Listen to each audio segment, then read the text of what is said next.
So we're the gate. Sorry, this review's late. Yesterday I was way too tired in order to do the review, and in some ways I still am kind of getting back to that, getting back to 100%. But I feel I'm at least strong enough to do it.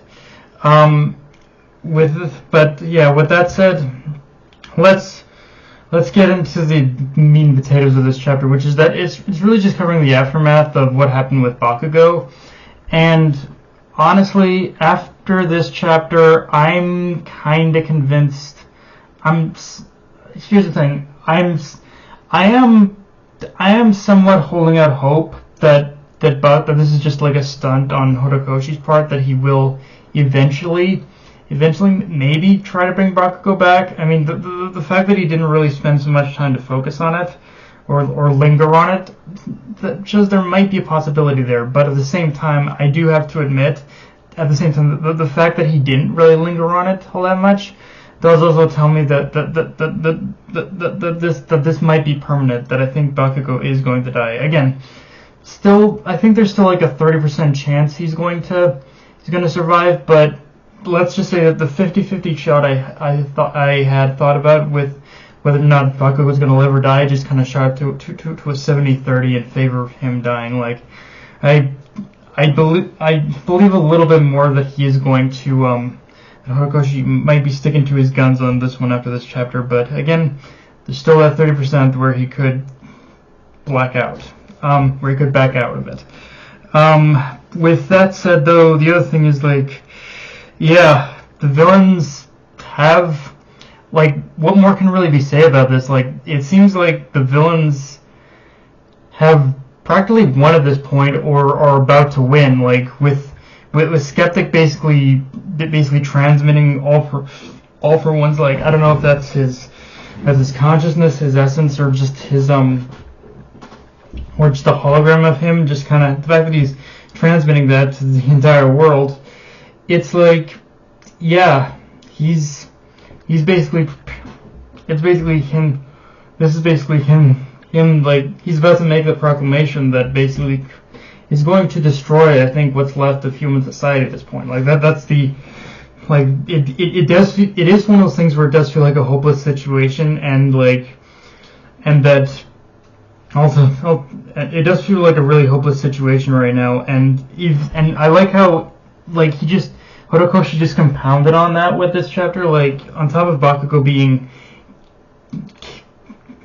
on MIA, right, like, out of commission right now until we get an official reveal on it. We also have the fact that Dabi Toya basically pretty much has adapted and used the same technique that Todoroki had just used against him. So, like, now I will admit that is a little bit of an ass-pull on. I admit that itself feels like a little bit of an ass-pull, but the fact that he can also do that shows that, yeah, he really has been preparing for this day, the day where he can kill Endeavor. And honestly, if I am speculating this, but even if Bakugo ends up surviving, I think it is possible that at least Endeavor ends up dying. Like, if anything, I think probably Endeavor is probably the more likely situation, even despite what I say, that I think Bakugo is still going to die. But it's like, yeah, I think I do think that one thing we do need to keep in mind is that I don't think they're escaping out of this without death. Honestly, like, I think that is going to happen here. And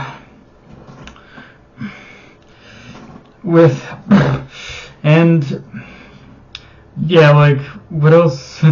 And yeah, and the fact that Skeptic also hacked into the hero database mainframe or whatever it is to do all this, like, Skeptic, for where it's due, I've never really thought much of Skeptic, honestly, as a character, but honestly, the man's hacking skills are kind of scary, really. In fact, Skeptic, I think, in a lot of ways, is kind of the definitely a little ahead of Skeptic as a character is a little ahead of his time, because well, without giving anything personal away, let's just say that hacking hacking nowadays, it's become way too powerful for anyone to really deal with.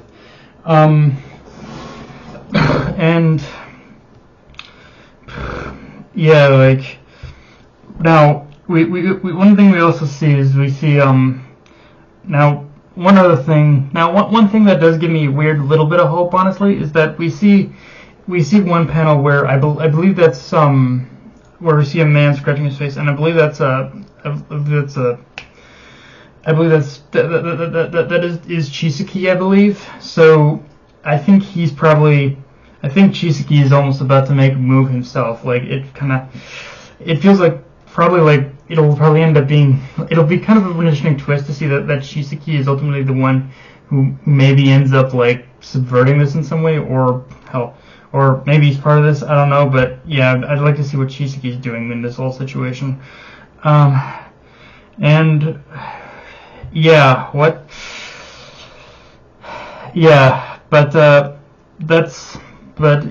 honestly, there's not really much else I can talk about in this chapter. It's there's not really all that much I can talk about in this chapter. I've got like I said, it's a very simple chapter that focuses on just showing the villains kind of taking over, and just I like how we do focus on a lot of the. And actually, one of the things that does give me even more idea that Bakugo is going to die is when they focused on the kids he was training.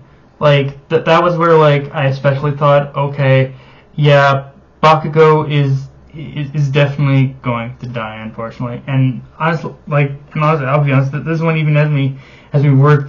I said Endeavor's going to die, but honestly, this one also has me worried for Shoto. A little bit less so than Endeavor, but the fact that they did show the families, they did show the people our characters know. It's which one's gonna die here, kind of thing.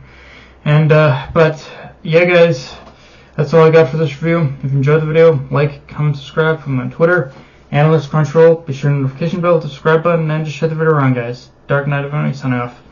Later, everyone.